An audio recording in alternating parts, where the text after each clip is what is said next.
Welcome to the Coast to Coast podcast, brought to you by Play Picks and the Lines. Coming to you from the West Coast, Josh Lander, joined by my guy Nate Weitzer on the East Coast. We got a little 6-game Tuesday night slate here for you guys. In this one, taking a look at the Pacers hosting the Cleveland Cavaliers. We like points in this one. Take a look at some of the best bets in here for you. Nate does have his great article up on playpicks.com with some best bets and player props in there for you as well. And make sure to like and subscribe to that page. Check out those other couple videos we have up for you today, including that player props video that will look to climb back above 500 as we went 500 to start the week. But we will get back up there with you guys today. Make sure you are on thelines.com checking out those best bets available, those odds checkers and the props tool that we have for you. Make sure you're getting the best juice on those odds available from all odds makers out there. And as always, if you do still need a FanDuel or a DraftKings account, head to ftpicks.com or dkpicks.com. Find those listings in your area, such as what we've got for tonight. Nate, let's jump into it. Yeah, not seeing a lot of movement in this game. The Cavs -3 at Indy and the total at 223, maybe a half point of shift either way.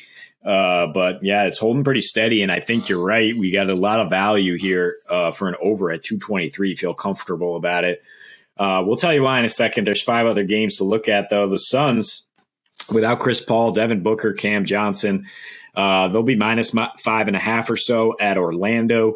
The Nets are -3.5 at Charlotte with a total around 240. We break that one down in a separate episode, of course, with Durant and Kyrie Irving both playing. Lots to like about the Nets winning that game. The Pelicans are +5.5 at the Grizzlies in a game every NBA nerd will want to watch. The Bucks -13 at the Thunder.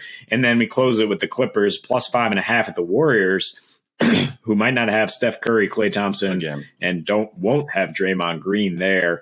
So we'll see how that one closes. But yeah, I mean, with the Cavs, we're targeting their regression on defense and have with some success here when they play a team that can actually play with pace and play with offensive efficiency. They've gone way over lately. And now they just lost Jared Allen, maybe for the rest of the regular season with a fractured finger. Not good. Even with him in their last 8, they're 2-6 with a 118 defensive rating. And in their last 10 road games, they have a 120 defensive rating. The over is 8-2 in that span, despite the fact they're playing at a very slow pace of just 93.5 possessions. It includes a 120-113 win at Indy about a month ago, in which Darius Garland didn't even play. Now, Karis LeVert and Jared Allen did a lot of the heavy lifting there, but with Garland out there, the Cavs are a better overall offensive team. He is their engine. And the Cavs also just shot 9 for 24 from 3 in that game and still got 120 points. So definitely, if what scares you most is the Cavs offense, I think there's reason to be optimistic against the Pacers team that really does not defend. They've gone over now in 15 of their last 19 games. They've had Tyrese Halliburton and Buddy Hield for their last 10 now, and allowing 120 in those 10 games. That's third highest in the league. Still no Miles Turner. Goga, but Bitadze, their backup center, is questionable tonight, allowing tons of paint points, scoring tons of paint points. And really, you look at the last 6 after the All-Star break, when they had a little bit more time to install some offense with Halliburton and Hield. And the Pacers offense has been really impressive coming out of the gates from the break. They're now scoring nearly 118 with a 115 offensive rating in that span. So, over is now 7-1 over their last 8 at home by an average of 10 points per game, with a 20, the fourth worst defensive rating in that span. So neither of these teams are able to defend right now. And the Cavs, because of Allen, are going to be playing even more of Kevin Love and Cedi Osman and Lauri Markkanen, who's a terrible defender, frankly. None of those guys have good defensive ratings individually. All of them are pretty good on offense, though. And with Garland breaking down defenses and finding them, I think we will see plenty of points here and yet another over for the Cavs on the road. Yeah, I nerded out a bit on the lineups with Cedi, Kevin Love, and Lauri Markkanen, and yeah, it's not good. I'll just say that it's not good. It's a high defensive rating. It's one of their worst 3-man rotations there. There's a lot of stuff here that just spells points. 223 seems right, to be honest with you. I think if this got up higher to closer to 228 is when I'd start thinking about an under. 223 seems close to what it's going to be, but I still think there's a number of factors here that tell you over in this one, including what I said. Those lineups are it's not just how bad those three are when their defenses, when those three have to play together. It's also the fact that when those three are playing together, that means you're not getting at least one of Jared Allen or Evan Mobley. It means that, you've got a lack of defense. Isaac Okoro is obviously not getting in there. So you've got a lack of defense, based on who's not on the floor, just as much as who is on the floor for the Cavs, because they are known as a team that had those numbers defensively when they've got their full strength of their front court in there, which just erases any issues that might happen from guys getting blown by on the wing when you have to play big on the wings with Chetty and Kevin Love. So all that to say, points for the Cavs when those guys are out, more points when Garland is in. As you mentioned, they already had a 233 total earlier this season without Darius Garland playing, who's so crucial to what they do on offense and has become such over the past couple months, even more so than he was earlier in the season. So you add all that. We always love to start with the fact that we know a team like the Cavs, when they are on the road as such, they go over the majority of the time, mostly because they do seem to get undervalued in terms of the amount of points that they're able to score. But it is a lot about who they've played lately, especially when they are on the road, the Cavs. And when they play a team on the road that we know is not going to be as defensive minded. You look at the 76ers, we're talking over there. They pushed with the Pistons in an ugly game that I don't even really want to get into. But then you go back to at the Hawks, right? And now we're talking another team that plays with fast pace, at the Pacers with fast pace, all these things going over because they're playing teams that don't play defense. And that's exactly where you can look for Indy, is exactly what you said, over in 7 of their last 8 home games by an average of 10 points a game. That's absurd. And a lot of those spreads are at 226, 227. That's a lot of, or those totals are set at about 226, 227 in those 8 games where they've gone over 7 times.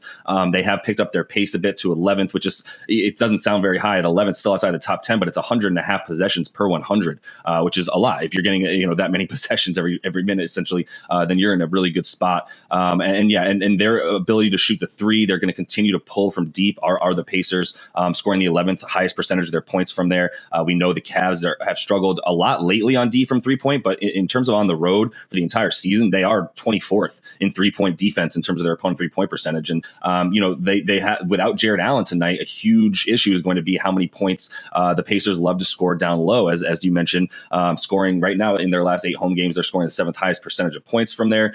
In their last 3 games, just in general at home, 51.5 points in the paint. Right, that's good for third overall. That horrible defensive rating, the fact that Tyrese Halliburton and company are figuring things out together enough to have a much better offensive rating, 10th in their last 8 home games. It makes you really start to realize, all right, the Pacers are a little bit more consistent than they were. They're just never going to have those bad those games where they do lock up in D on any way. They're going to continue to keep that pace at 100 possessions per 100. I would continue to feel really good about this 223 total.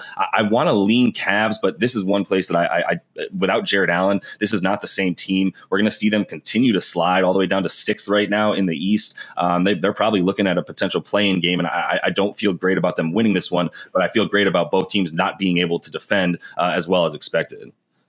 Yeah, I don't want to take the Cavs in a game that I expect to go over because that's not how they've been winning all year. And I think the total is in a spot where you don't even have to really worry about who's going to win. You just have to hope that both teams find it on offense. And you mentioned the Pacers going well over. Interesting that it's because they've played so many teams that are just terrible on offense, like the Magic in this 19-game span where they've gone over in 15. 3 against the Magic, 2 against the Thunder, against the Clippers, over, against the Wizards twice, over, against the Hornets, who we mentioned have struggled lately, 158 points allowed against the Pelicans before they got CJ McCollum, way over. So it's, the fact that Cleveland might struggle to score a little bit or that they've been a little worse offensively without Jared Allen is less important. And that's why you're seeing these lines set and about 10 points below where they wind up, because, we're coming in with a Cleveland team that just ground out a win against Toronto, a much better defensive team with 104 points, a Cleveland team that doesn't score a lot in general. But on the road, when they're road favorites, they are in their most favorable position to go over 8-3-1.